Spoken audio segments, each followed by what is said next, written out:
எஸ்வின் விதி போன கிளாஸ் பார்த்துனாங்க. அதன் வேற விலக்கணங்கள் எல்லாம் பார்த்துருக்கிறோம். அதுக்கு அடுத்ததாக எஸ்வின் விதியிலே ஒரு முதலாவது கேள்வி ஒன்றை பார்ப்போம். எழுதுங்கோ. பின்வரும் தரவுகளை பயன்படுத்தி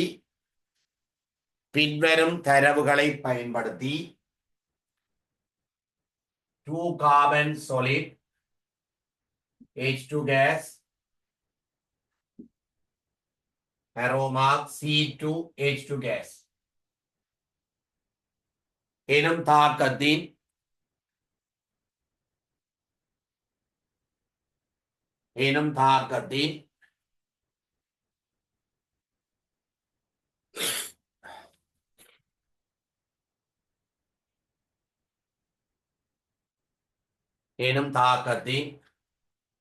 வெப்ப உளுரை மாற்றத்தை கணிக்க.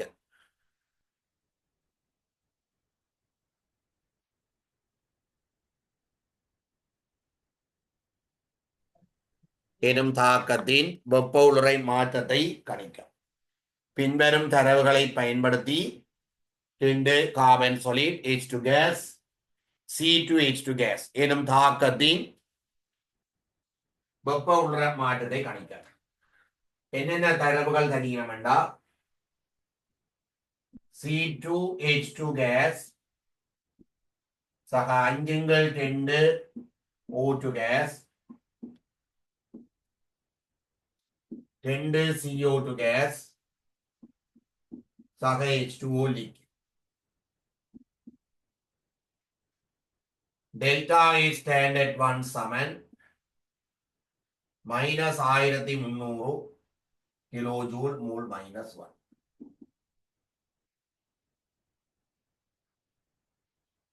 அடுத்தது இரண்டாவது கார்பன் சாலிட் சக O2 gas CO2 gas. Delta is standard 2 -394 kilojoule mole -1. மூன்றாவது H2 gas சக half O2 gas H2O liquid. Delta is standard 3 -286 kilojoule mole -. இப்ப நீங்கள் இந்த மூன்று தரவுகளையும் பயன்படுத்தி இந்த தாக்கத்தை வடிவமைச்சு அதன் மூலம் தான் இந்த தாக்கத்தின் வெப்ப உற்ற மாற்றத்தை துணிய போறோம். இந்த மூன்று தாக்கங்கள்ல இருந்து இந்த தாக்கத்தை உருவாக்கணும். ஆகவே தாக்கிகளாக 2 கார்பன் தேவை. 2 கார்பன் தேவை என்றபடியா இந்த 2வது சமன்பாட்டை 2ஆல பெருக்கி எழுதுவோம். 2ஆல பெருக்கிட்டு இந்த வெப்ப உற்ற மாற்றமும் என்ன செய்யும்? 2ஆல் பெருக்கப்படும். இப்ப பாருங்க, எழுதி காட்டுறேன். 2 carbon solid 2 O2 gas 2 CO2 gas.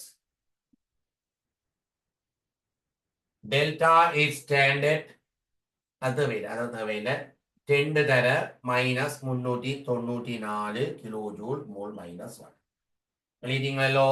சரி, ஒரு H2 கேஸ் தான் வருது. ஆகவே இந்த சமன்பாடு அப்படியே கொண்டு போய் இதோட எழுதுவோம் சேர்த்து.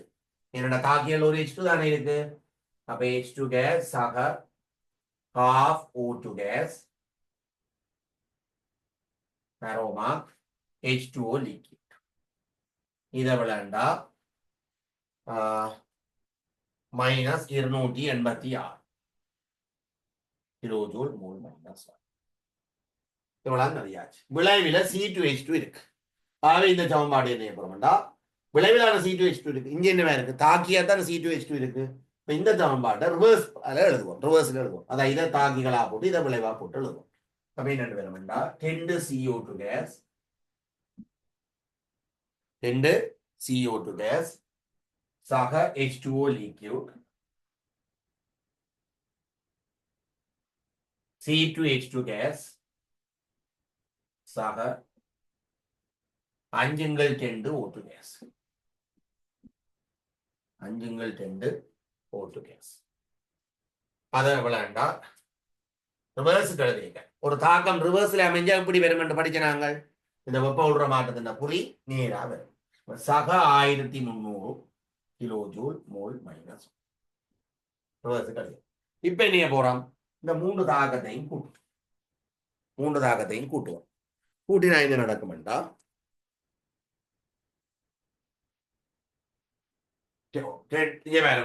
இந்த ரெண்டு CO2 இந்த ரெண்டு CO2 இல்லாம போயிட்டு, அடுத்தது 10 O2 அரை O2 10 O2. இங்க பாருங்க 10 O2 இது அரை O2, அப்ப 10 O2. இங்கேயும் பாருங்க 5 10 அதுவும் 10 O2. அப்ப இது இது இது எல்லாம் வெட்டுப்படும். H2O லிக்யூட், இங்கேயும் H2O லிக்யூட் வெட்டுப்படும். அவை எல்லாம் வெட்டுப்பட்டா என்ன தாக்கம் வரப்போகுது, இந்த தாக்கம் வரப்போகுது. 10 கார்பன் solid சக H2 gas aroma C2 H2 gas. இந்த தாக்கம் வரும், நிகர தாக்கம் வரும். ஆகவே இப்ப நாங்கள் என்ன போறோம், இவ்வளவு கூட்டத்தான் இது வருது, இவ்வளவுத்தையும் கூட்டுவோம். ஆகவே டெல்டா H ஸ்டாண்டர்ட் இதை போடுவோம், தாக்கம் சமன் தாக்கம் என்று எழுதுறேன். அப்ப எப்படி காண போறோம், டெல்டா H ஸ்டாண்டர்ட் தாக்கம், தாக்கத்தின் வெப்ப மாற்றம் 2 தர -394 கிலோ ஜூல் மோல் -1 சக -286 கிலோ ஜூல் மோல் -1 சக 1300 கிலோ ஜூல் மோல் -1. அவை இவ்வளத்தையும் கூட்ட வார விடை நீங்க சொன்னீங்கன்னா சந்தோஷமா இருக்கு. விடைய மெசேஜில் போடுவோம் பார்ப்போம்.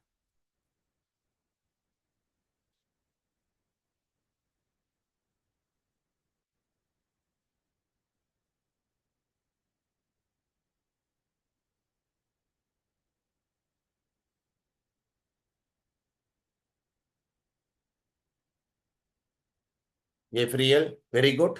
முதலாவது விடையே சரியா வந்தபடியா விடை எழுதுறேன். 226 கிலோ ஜூல் மோல் -1.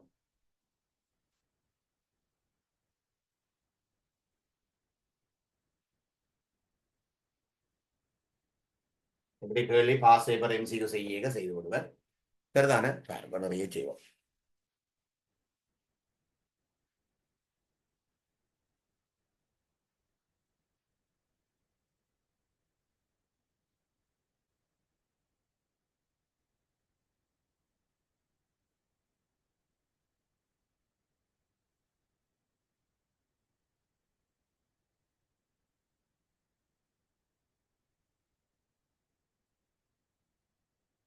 டைம் தாரன் ஆறுதலா எழுதுவோம், பிரச்சனை.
ரைட், பாத்தியமா எழுதிட்டா. அடுத்தாக்க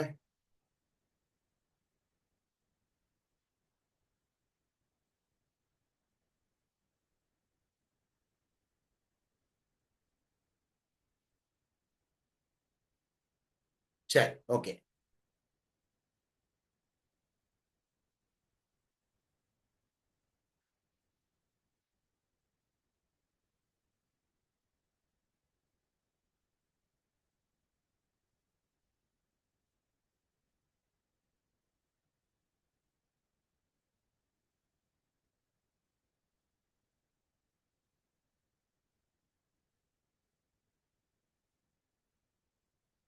ரைட். கெடிங் போடுங்க. நியம தகன வெப்ப உள்ளுறை மாற்றம். நியம தகன வெப்ப உள்ளுறை மாற்றம்.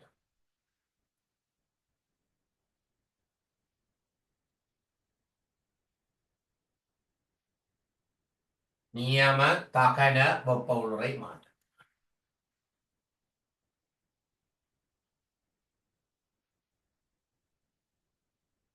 Delta H standard C. Delta H standard C. C என்றது நியம தகன வெப்ப உள்ளுறை மாற்றம் என்றா standard enthalpy change of combustion.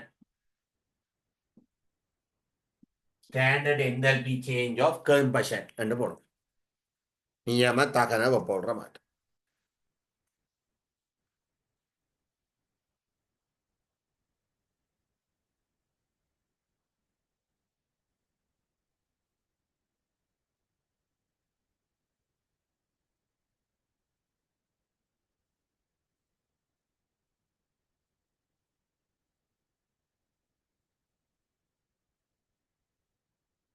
எழுதுங்கோ.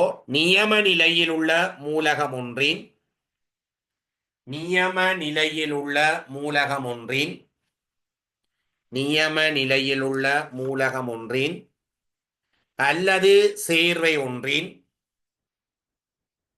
நியம நிலையில் உள்ள மூலகம் ஒன்றின் அல்லது சேர்வை ஒன்றின் ஒரு மோல் சேர்வை ஒன்றின் ஒரு மோல் மிகையான ஊற்றுவில்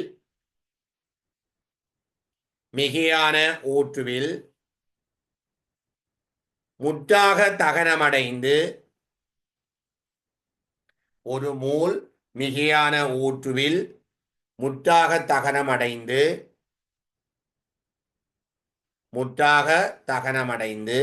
நியம நிலையில் உள்ள விளைவுகளை உருவாக்கும் போது முற்றாக தகனமடைந்து நியம நிலையில் உள்ள விளைவுகளை உருவாக்கும் போது ஏற்படும் வெப்ப உள்ளுறை மாற்றமாகும். ஏற்படும் வெப்ப உள்ளுறை மாற்றமாகும்.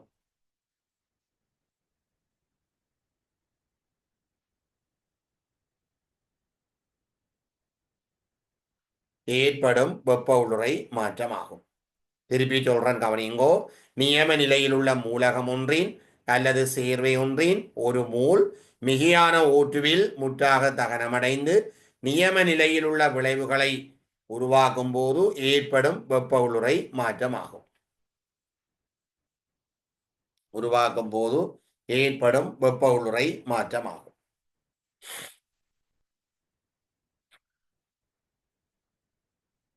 அடுத்த ஒரு லைன் விட்டுட்டு எழுதுங்கோ.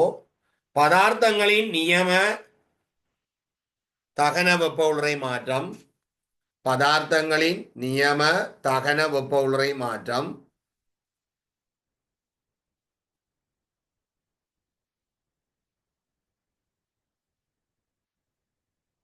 பதார்த்தங்களின் நியம தகன வெப்ப உள்ளுறை மாற்றம்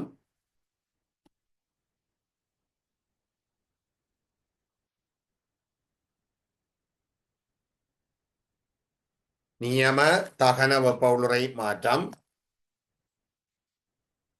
எப்போதும் ஒரு புறவெப்பத்துக்குரிய மாற்றமாகும். எப்போதும் ஓர் புறவெப்பத்துக்குரிய மாற்றமாகும். எப்போதும் ஓர் புறவெப்பத்துக்குரிய மாற்றமாகும். எப்போதும் ஓர் புறவெப்பத்துக்குரிய மாற்றமாகும். அதாவது பதார்த்தங்கள் தகனமடையும் போது அதாவது பதார்த்தங்கள் தகனமடையும் போது பதார்த்தங்கள் தகனமடையும் போது வெப்ப சக்தி எப்போதும் வெளிவிடப்படும். பதார்த்தங்கள் தகனமடையும் போது வெப்ப சக்தி எப்போதும் வெளிவிடப்படும்.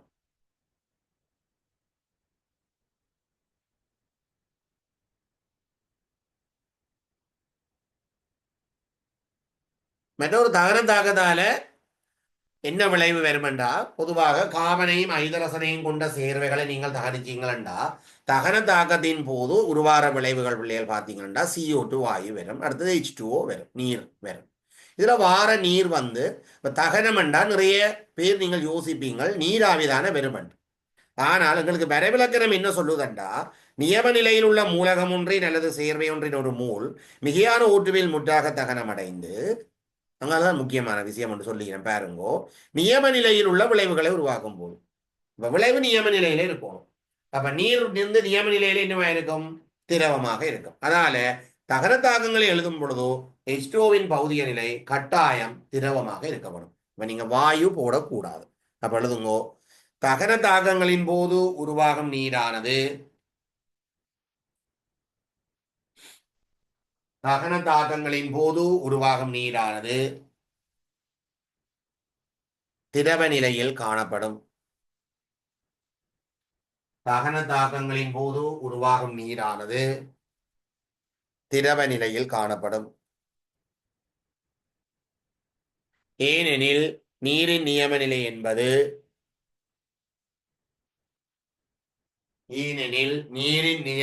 என்பது H2O லிக்யூட் ஆகும். H2O போட்டு லிக்யூட் போடுவோம். H2OL என்ன லிக்யூட் ஆகும். சரி,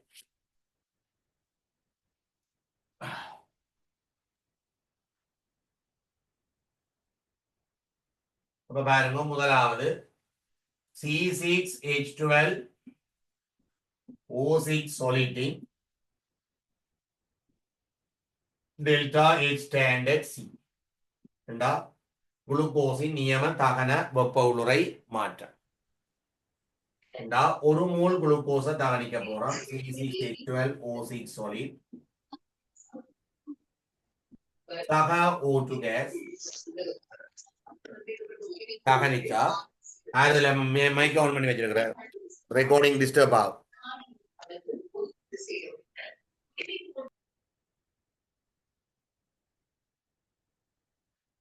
C6H12O6 solid O2 கேஸ்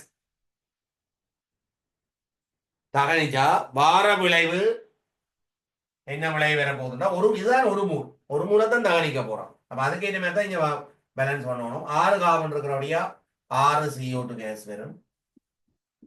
அடுத்தது ஹைட்ரஜன் இருக்கிறபடியா H2O லிக்யூட் வரும். இதுக்கு முன்னால நம்பரை கொண்டே போடுறேன். ஏன்னா வரைவிலக்கணம் என்ன சொல்லுதாண்டா, சேதன சேர்வையின் ஒரு மூலத்தான் தகனிக்கிறாங்க. சேதன சேர்வையில் ஏதாவது ஒரு பதார்த்தத்திலே ஒரு மூலம். அப்ப H2O லிக்யூட் எத்தனை வரும்? 6 வரும். 2 6 2 12 ஹைட்ரஜன். ஆக்சிஜன் பாத்தீங்கன்னா 6 தர 2 12, இதுல 6 18 இருக்கு. இதுல ஏற்கனவே 6 ஆக்சிஜன் இருக்கு. அப்ப 12 ஆக்சிஜன் காணாது. அப்ப 6 O2 கேஸ் போடுது. இரண்டாவது C2H5OH லிக்யூடின் delta H standard C.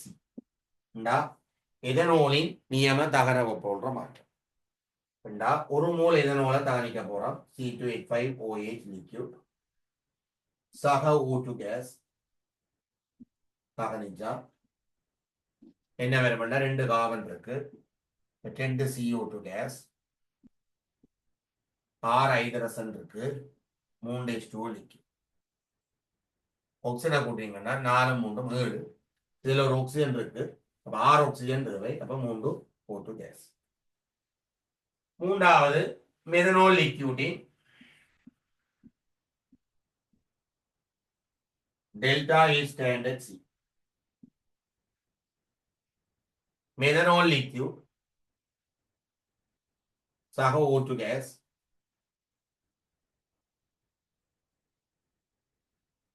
Methanol താനിച്ച കാർബൺ താനിച്ച CO2 ഗ്യാസ് ഹൈഡ്രജൻ താനിക്കപ്പെട്ട H2 ലിക്വിഡ് അപ്പൊ ആ 4 ഹൈഡ്രജൻ അപ്പൊ 2 H2 ലിക്വിഡ് ഓക്സിജൻ ഇതിൽ 2 4 ഇതിൽ ஒன்று இருக்குது இப்போ 3 அப்ப இதுல 3 4 ஆக்சிஜன் விளைவில் இருக்கு இதுல 1 இருக்கு அப்ப 3 தேவை அப்ப 3/2 O2 கேஸ் என்று போட்டு வெளியிட்ட சரி எழுதுங்க உலகத்தையும்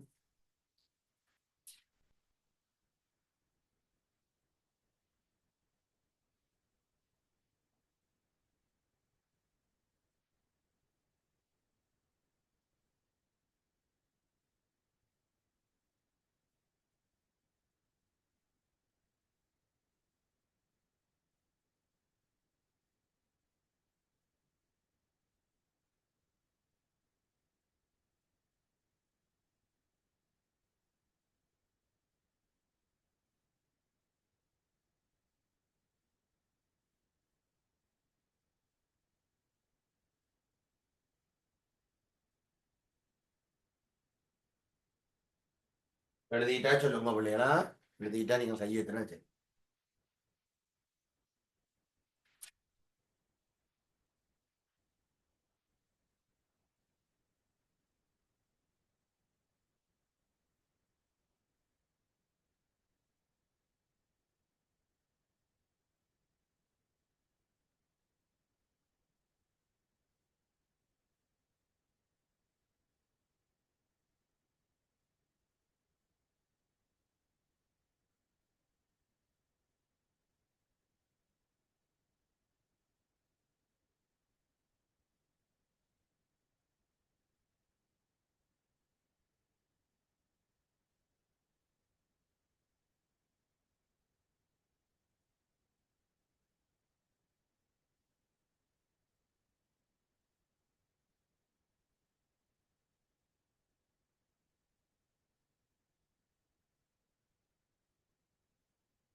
சரி அடுத்த பாயிண்ட் எழுதுங்கோ காரியத்தின் நியம தகன வெப்ப மாற்றம் 4வது போடுங்க 4வது காரியத்தின் நியம தகன வெப்ப மாற்றம் காரியத்தின் நியம தகன வெப்ப மாற்றம் காரியத்தின் நியம தகன வெப்ப மாற்றம் கார்பன் solid graphite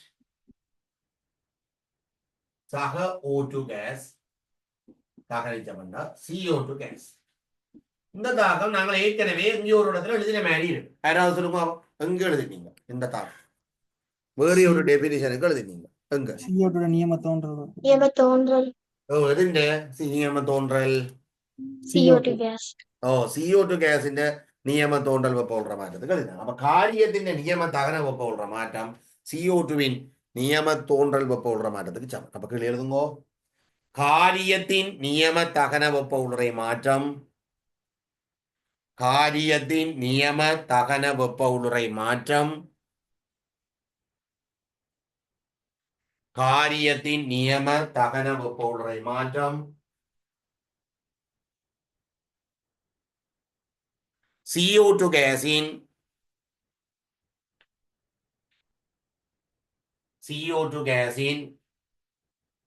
നിയമ തോன்றൽ വെപ്പമുള്ള മാറ്റத்துக்கு சமனாகும்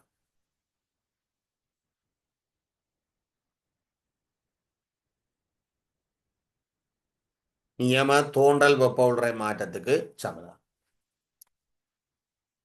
அடுத்த 5வது H2 கேஸின்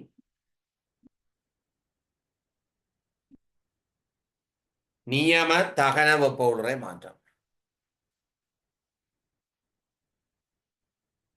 H2 கேஸின்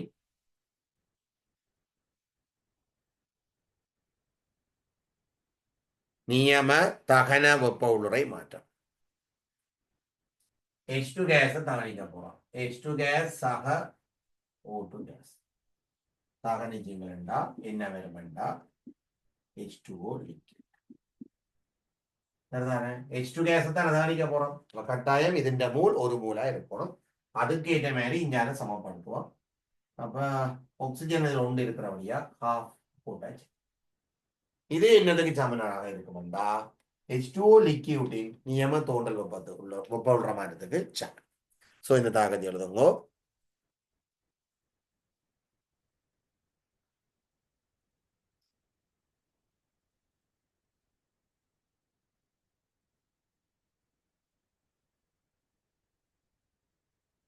கீழே எழுதுங்கோ. H2 கேஸின் நியம தகன வெப்ப உள்ள மாற்றம் H2 கேஸின் நியம தகன வெப்ப உள்ள மாற்றம்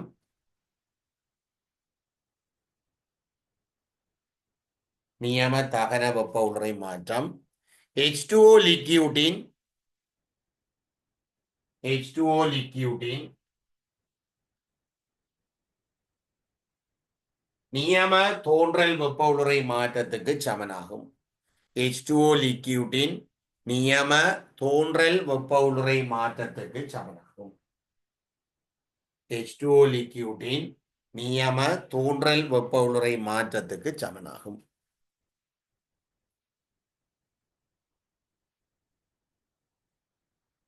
ரைட்.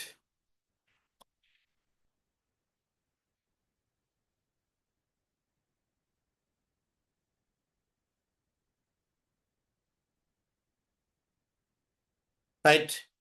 ஒரு நோட் அண்டு எழுதுங்கோ. இந்த தகனம் சம்பந்தமான விஷயங்கள்ல பார்ப்போம். நோட் அண்டு போட்டு எழுதுங்கோ. கேள்வி ஒன்று செய்ய போறோம். அது செய்ய முதல் இந்த தரவை எழுதிட்டு செய்தோம்னா உங்களுக்கு விளக்கமாக இருக்கும். சமதிணிவு எரிபொருளை கருதும் போது சமதிணிவு எரிபொருளை கருதும் போது சமதிணிவு எரிபொருளை கருதும் போது கூடியளவு வெப்ப சக்தியை வெளிவிடுகின்ற சமதிணிவு எரிபொருளை கருதும் போது கூடியளவு வெப்ப சக்தியை வெளிவிடுகின்ற கூடியளவு வெப்ப சக்தியை வெளிவிடுகின்ற CO2 வெளியேற்றம் குறைந்த CO2 வெளியேற்றம் குறைந்த அல்லது CO2 வெளியேற்றம் இல்லாத எரிபொருள் CO2 வெளியேற்றம் குறைந்த அல்லது CO2 வெளியேற்றம் இல்லாத எரிபொருள் CO2 வெளியேற்றம் இல்லாத எரிபொருள் சிறந்த வெப்ப முதலாகும். சிறந்த வெப்ப முதலாகும். சக்தி கூடவா இருக்கணும் அல்லது CO2 வெளியேற்றம் குறைவாக இருக்கும். ரெண்டு இருந்தா அது சிறந்த எரிபொருள். ரைட். இப்படி ஒரு பாஸ் பேப்பர் கேள்வி ஒன்று வந்தது. ரைட். கேள்வி எழுதுங்க. பின்வரும் தரவுகள் உமக்கு தரப்பட்டுள்ளன.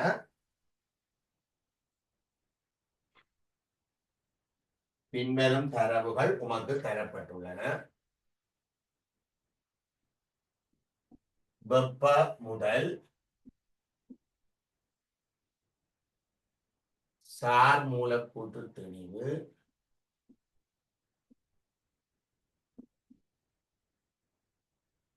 சார் மூலக்கூற்று திணிவு நியம கொதிநிலை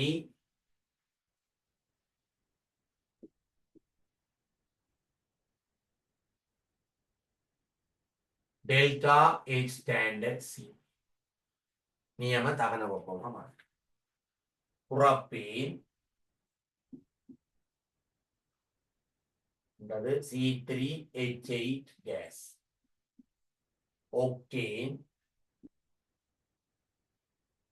C8H18 லிக்விட் 44 114 நியம கொதிநிலை சய 42 பாக சி இது 126 பாக சி இவன் தருகிறாங்க -2200 kilo joule mole -1 -5130 kilo joule mole -1 அட்டவணை மேலே எழுதுங்கோ.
எழுதிட்டீங்களோ?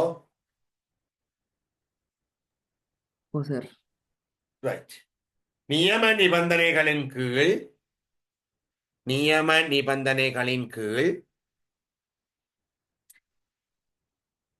புரோப்பீன், ஒக்டீன் ஆகிய ஒவ்வொன்றினதும்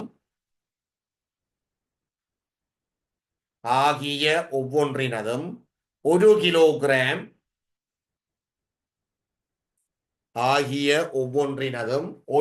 கிலோகிராம் முற்றாக தகனிக்கப்பட்டது.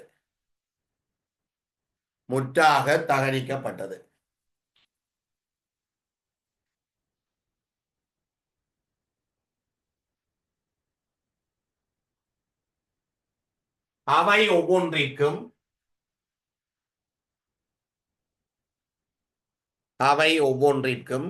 கீழே தரப்பட்டவற்றை கணிக்க. முதலாவது, வெளிவிடப்பட்ட வெப்ப சக்தி 1 கிலோகிராம் தகனிக்க எவ்வளவு வெப்ப சக்தி வெளிவிடப்படுது? சரிதானே?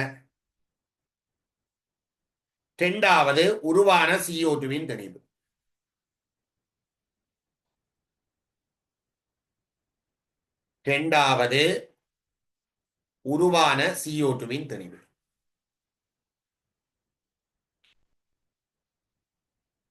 உளம் ஏற்பாடு கேள்விப்பள்ளியா?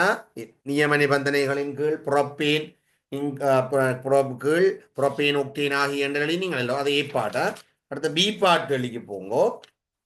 மேலே ஏயில் பெற்ற பெறுபேறுகளை பயன்படுத்தி, அதாவது ஏற்பாடு கேள்வி இருக்கல்லோ, அதுல பெற்ற பெறுபேறுகளை பயன்படுத்தி, மேலே ஏயில் பெற்ற பெறுபேறுகளை பயன்படுத்தி இரு சேர்வைகளில்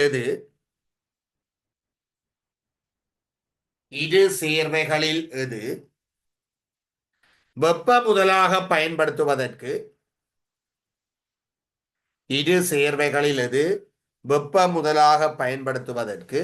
கூடிய அனுகூலமானது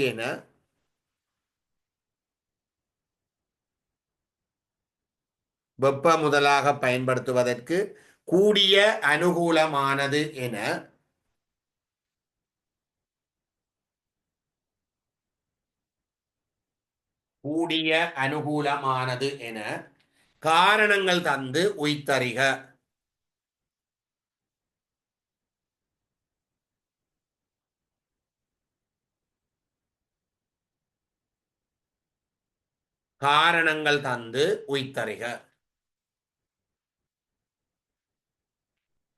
கூடிய அனுகூலமானதாண்டா அப்படி இருக்கணும். கூடிய அளவு வெப்ப சக்தியை வெளிவிடணும், CO2 வெளியேற்றம் குறைந்ததாக இருக்கும். அதான் நினைக்கிறேன் உங்களுக்கு ஸ்டார்டிங்ல சொன்னேன்.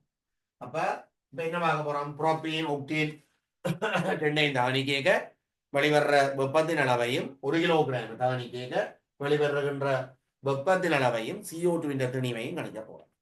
முதல் புரோப்பீனுக்கு பார்ப்போம். சரிதானே?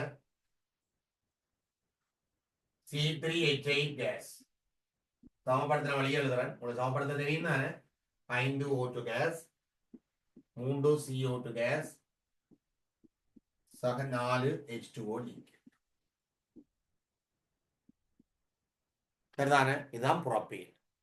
இப்ப புரோப்பீன் எவ்வளவு? 1 மூல். 1 மூல் என்பது அதுல மூலக்கூட்டத்தில் வந்திருக்கு 44 கிராம். 44 கிராம் புரோப்பீன் தகனத்தின் போது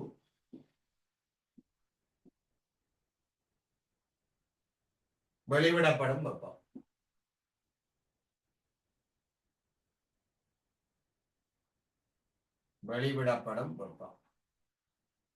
எவ்வளவு என்றா 22,000 கிலோ ஜூல். ஆகவே 1 கிலோகிராம் എന്താ 1000 gram. പുറപ്പേനി ദഹനത്തിൻ പോതു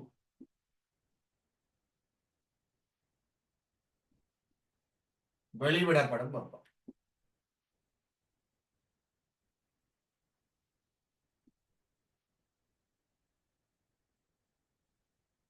വെളിവിടപ്പെടും വെപ്പം. എന്താ 44 gram தகனிக்கேக்க 2200 கிலோ ஜூல் வெப்பம் வெளிவிடப்படும். ஆகவே 1 கிலோகிராம் தகனிக்கேக்க 1000 கிராம் தகனிக்கேக்க எவ்வளவு வெப்பம் வெளிவிடப்படும் என்றா 50000 கிலோ ஜூல். இது புறப்பேன். இதே மாதிரி CO2 அளவு எவ்வளவு வருதுன்னு பார்ப்போம். CO2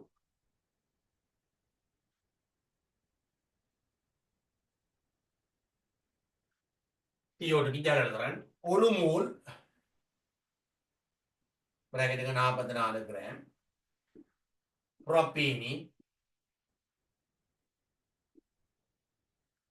தகனத்தின் போது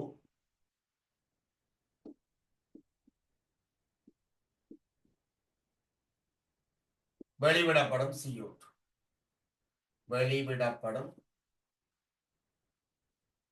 வெளிவிடப்படும்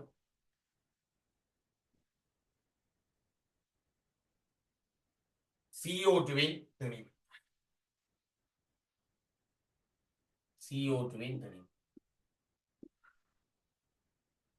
ஒரு மூல தகனிச்சால் பாருங்கோ 3 மூல் CO2 வெளிவிடப்படுது. CO2வின் மூலக்கூட்டு திணிவும் 44. இந்த 44ஐயும் அந்த 44ஐயும் கொண்டு போய் குழப்பக்கூடாது, அது வேற. ஆகவே 3 தர 44 கிராம்.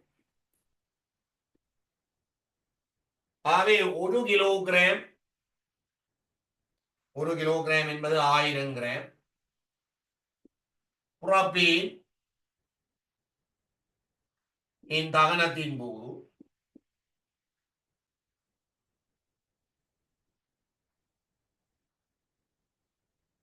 வெளிவிடப்படும் CO2 வெளிவிடப்படும் CO2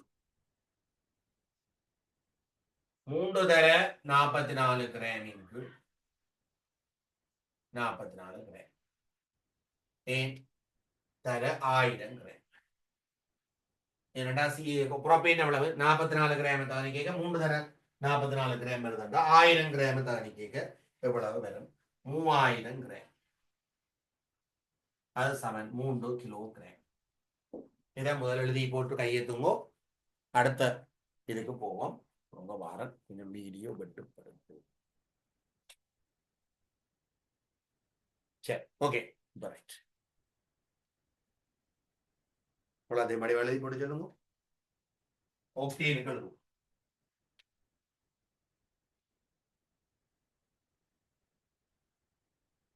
அவசரப்படாமோ ஆறுதல வடிவ விளங்கி பார்த்தளவுக்கு டைம் தெரியலாம்.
அடுத்த பிள்ளைகள் இதே வேலையை யாருக்கு பாவிக்க போறோம்? இங்க பாருங்க 50,000 கிலோ ஜூல் வருகிறது. இனி யாரு கண்டா ஒக்டேனுக்கு பார்ப்போம்.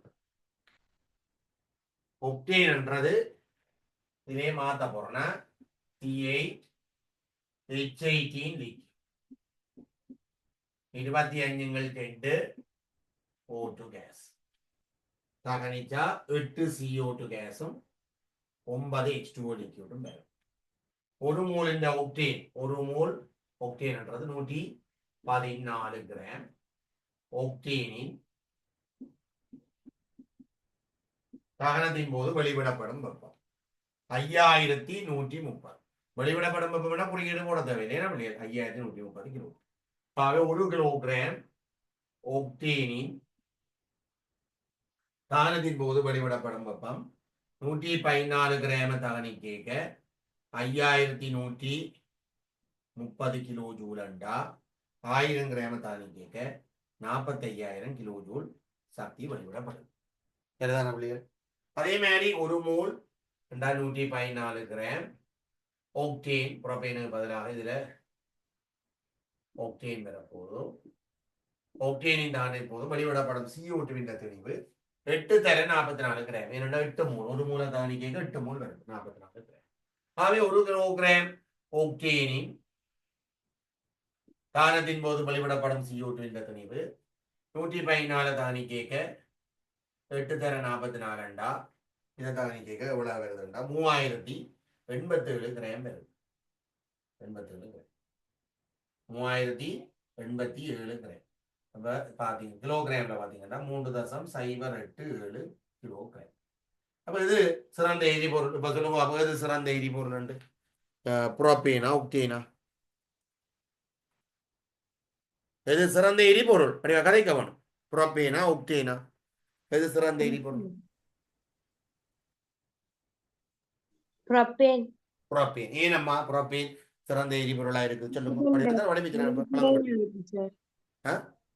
அங்க வந்து 3 கிலோகிராம் வந்தது, இங்க 3.087 வர்றபடியா கார்பன் அளவு வந்து இங்க கூடவா இருக்கு. குறைவா இருந்தா தானே அது ஒரு சிறந்த ஒரு வெப்பம்.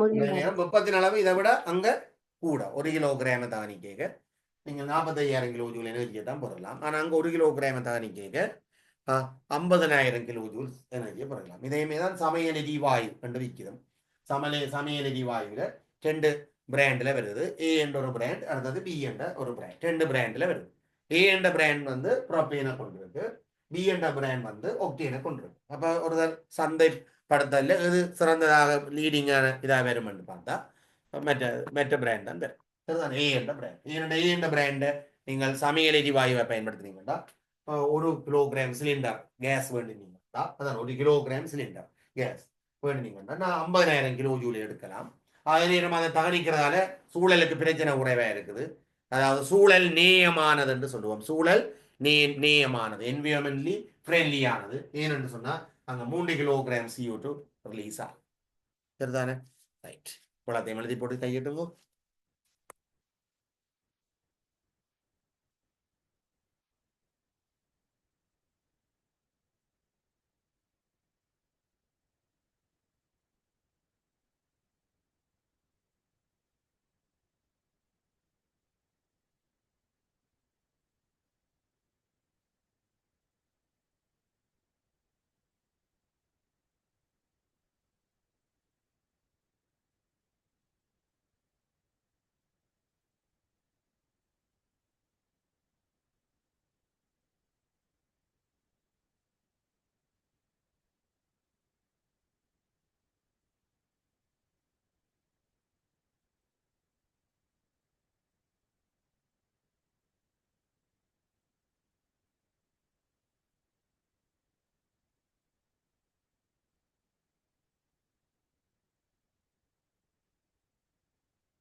ஒரு ஆள் எழுதியாச்சு. மற்றாக்கள் அவசரப்படாங்க உள்ளே. விளங்க காணும் வடிவா எழுதுவோம். நீட்டா எழுதி விளங்கப்படுத்திட்டு நல்ல கேள்விய.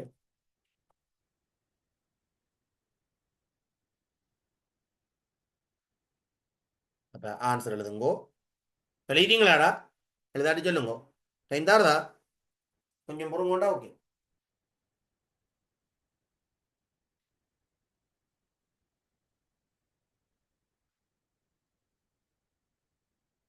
எழுதுங்கோ. வெப்ப முதலாக பயன்படுத்துவதற்கு புரோபீன் சிறந்தது.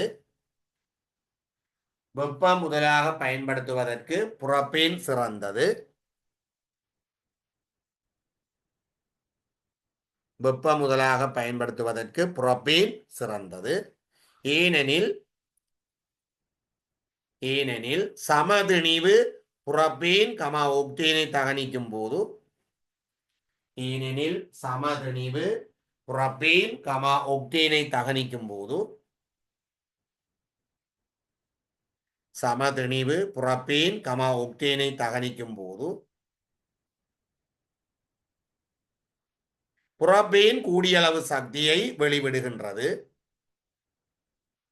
புரோபீன் கூடியளவு சக்தியை வெளிவிடுகின்றது. கூடியளவு சக்தியை வெளிவிடுகின்றது.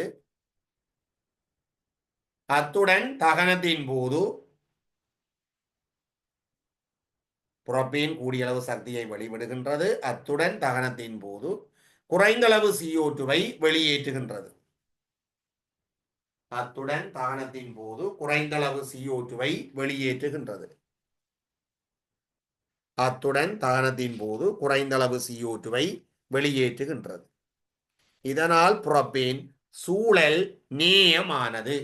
இதனால் புரோபீன் சூழல் நேயமானது. இதனால் புரோபீன் சூழல் நேயமானது. இதனால் புரோபீன்